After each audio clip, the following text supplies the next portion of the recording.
में नहीं है। मुलायम सिंह यादव जी ने जेल में रहते हुए उस व्यक्ति को माफिया से मान्य बना दिया, जिसके बेटे रो रहे थे, जिसकी पत्नी अचला फैला के रो रही थी कि हमारे सिंदूर का लाज बचा दीजिए, हमारे पति की इज्जत बचा दीजिए।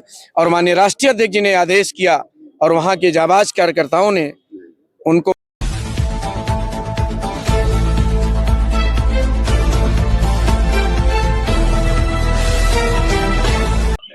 दोस्तों नमस्कार, आप देख रहे हैं भारत दिग्दर्शन।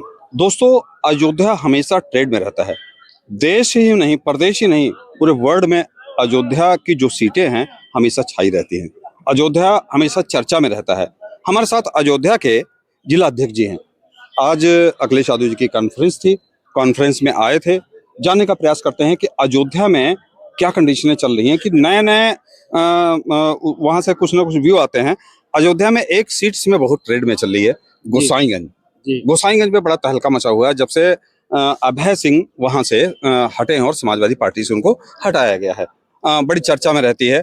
लौटन राम निषाद और तमाम और सीटें हैं। पहले हम गोसाईगंज से ही शुरुआत करते हैं, क्योंकि काफी चर्चा में है आज गोसाईगंज पे क्या माहौल रहेगा, अभय सिंह का क्या वहाँ पे महत्व है आज के डेट में? देखिए, वो समाजवादी पार्टी की परंपरागत सीट है और जो माननीय राष्ट्रीय अध्यक्ष जी जो हमारे पीडीए के जननायक हैं, उनके अनुसार वो पीडीए की सीट है। जिस सीट पर हमारे नेता माननीय नेताजी जो आज दुनिया में नहीं है, मुलायम सिंह यादव जी ने जेल में रहते हुए उस व्यक्ति को माफिया से मान्य बना दिया, जिसके बेटे रो रहे थे, जिसकी पत्नी अचला फैला के रो रही थी कि हमारे सिंदूर का लाज बचा दीजिए, हमारे पति की इज्जत बचा दीजिए। और माननीय राष्ट्रीय अध्यक्ष जी ने आदेश किया और वहां के जाबाज कार्यकर्ताओं ने उनको माननीय बनाया और 3 बार टिकट दिया गया उनको, 2 बार विधायक भी बने। और उन्होंने कहा कि यहाँ पर ये मेरी सीट परंपरागत हो गई है, जहां मैं चाहूंगा वहीं जीत जाऊंगा। उन्होंने एक बार जनता से नाइंसाफी किया, उनको हरा दिया जनता ने। फिर उन्होंने आके राष्ट्रीय अध्यक्ष से माफी मांगा कि हमसे जो गलतियां हुई हैं कार्यकर्ताओं का मैंने अनदेखा किया, हम इसके बाद जीवन में नहीं ऐसा करें। तभी उसी समय वीडियो बनी थी कि नेताजी अगर डांट के मार के भी भगा देंगे तो मैं इस चौखट को नहीं छोड़ूंगा। लेकिन फिर राष्ट्रीय अध्यक्ष जी ने कहा कि इसको जिताओ, सरकार बनानी है। हम लोगों ने फिर उनको विधायक बनाया। अभी लोकसभा का चुनाव हुआ है, माननीय लालजी वर्मा जी चुनाव लड़े थे। एक उदाहरण आप देख लीजिए, वहां के जितने भी माफिया, जितने भी दबंग, जितने भी रंगबाज हैं, सब इसमें भारतीय जनता पार्टी में है। सबने प्रयास किया कि हम गोसाईगंज को जीतने नहीं देंगे लोकसभा में।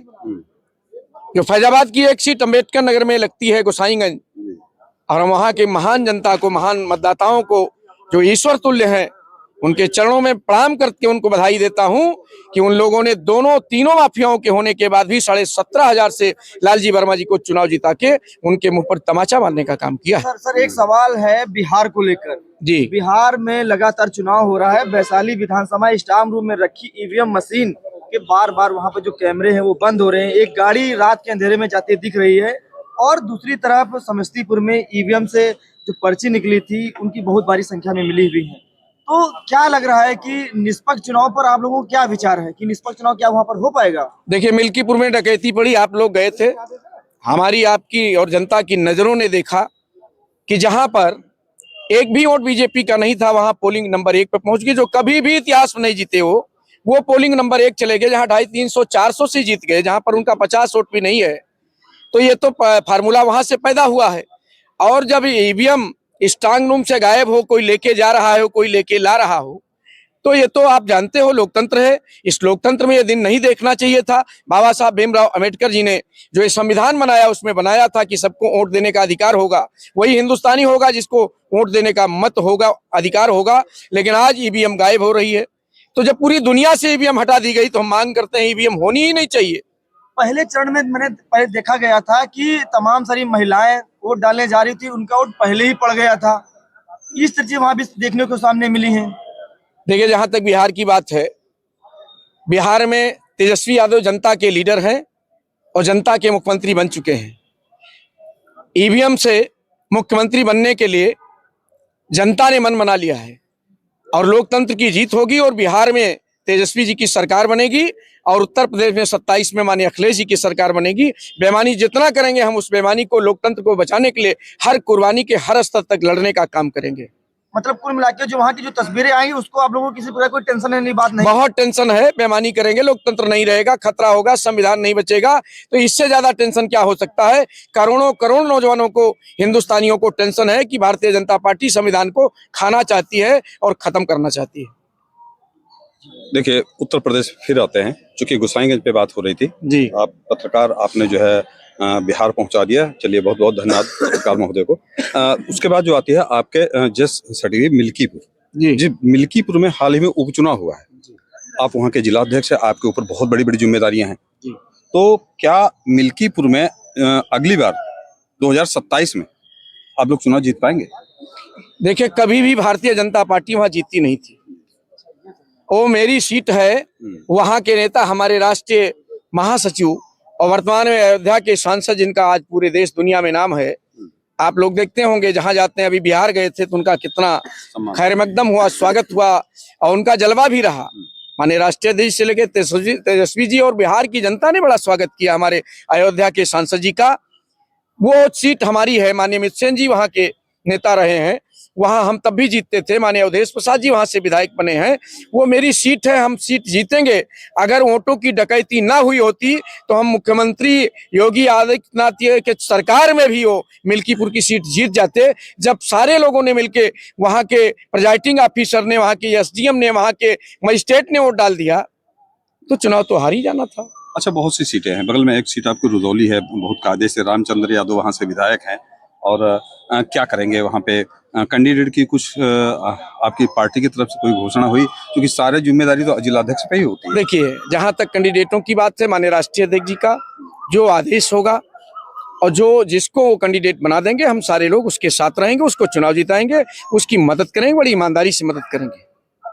क्या कंडीशन रहेगी? आप थोड़ा सा छिपा रहे हैं, क्योंकि सारी जिम्मेदारी जिलाध्यक्ष पे होती है। हम लोग भी जानते हैं, हम भी संगठन के बारे में जानकारी रखते हैं, क्योंकि जिलाध्यक्ष की रिपोर्ट ही सबसे बड़ी सर्वमान्य रिपोर्ट होती है। जिलाध्यक्ष की रिपोर्ट ही अध्यक्ष। देखिए, जो रिपोर्ट होती है भाई साहब जी, आप प्रेस से रिलेटेड हैं, जैसे तमाम चीजें आप अपने प्रेस के चीफ को बताते हैं, वैसे हम भी तमाम ऐसी इंटरनल चीजें हैं जो रिपोर्ट माननीय राष्ट्रीय अध्यक्ष जी को ही दी जा सकती है और वो रिपोर्ट पार्टी के हित में दी जाए, पार्टी के जीत के लिए दी जाए। वही प्रयास रहेगा कि समाजवादी पार्टी 5 सीट पर जीते। हम वही रिपोर्ट बनाएंगे जिससे समाजवादी पार्टी का भला हो। हमारे राष्ट्रीय अध्यक्ष जी का सीना जैसे अयोध्या जीत के चौड़ा हुआ, वैसे 5 सीट जीत के हम करेंगे। जी, एक सवाल है जी सर। ईवीएम को लेकर लगातार विपक्ष आरोप लगाता रहा है, ईवीएम तो हटी नहीं, अब नया एसआईआर आ गया। सरकार के कर्मचारी, सरकार के अधिकारी यार सब तत्पर है। क्या विपक्ष से लड़ने के लिए क्या दिमाग लगा, क्या रणनीति उसकी? लोकतंत्र में हमारे पास जितने फार्मूले हैं, हम लोकतंत्र को बचाने के लिए, जनता के वोट को बचाने के लिए हर फार्मूले पर काम करेंगे, संघर्ष करेंगे। हमारा उनके सरकारी बीएलओ के सामने हमारा जो बनाया हुआ पार्टी का राजनीतिक बीएलए है वो लड़ेगा, उसका हम सपोर्ट करेंगे। हर बूथों पर हमारे लोग, हमारे कार्यकर्ता, समाजवादी पार्टी के जाबाज सिपाही एक एक वोट जो कटा है उसको बनवाएंगे और जो वोट हमारा खराब हुआ उसको ठीक करेंगे और हम लोग सारे वोट बना के उनको वोट की चोट से ही उनको जवाब देने का काम करेंगे। एसआईआर पर जितना तत्पर सत्ता दल है उतना तत्पर विपक्ष नजर नहीं आ रहा बूथों पर। और सत्ता दल तो हम तो वेट कर रहे हैं, बीएलओ जा ही नहीं रहा अभी। ये तो सत्ता की कमी है। हमारे बूथों पर हमारे बीएलए जाके खड़े हैं और बीएलओ गायब है। तो फिर आप लड़ेंगे कैसे इनसे? हम इनसे 2 दिन 4 दिन 6 दिन बीत गया। अब हमको जो 15-17 दिन बचा हुआ है, हम इनको जम के घेरेंगे और इनसे कहेंगे कि हमारा वोट बढ़ाइए, हमारे फार्म को जमा कीजिए। अच्छा, रिसीविंग नहीं दे रहे कोई भी? आपका जो बीएलओ है, 2 प्रतियां होती हैं, पहले 3 प्रतियां होती थी, लेकिन इस पे कहीं भी आवाज मुझे उठती नहीं दिख रही है। वो जब आपको नहीं, कुछ रिसीविंग दिए हैं, कुछ नहीं दिए हैं। माननीय राष्ट्रीय अध्यक्ष जी ने कहा है कि जो भी कहीं से त्रुटि या कोई कमी आएगी उसको यहाँ फैक्स या टेलीफोन से, व्हाट्सएप से बताया जाए। हम इस पे आयोग से बात करके पूरी मदद कराएंगे।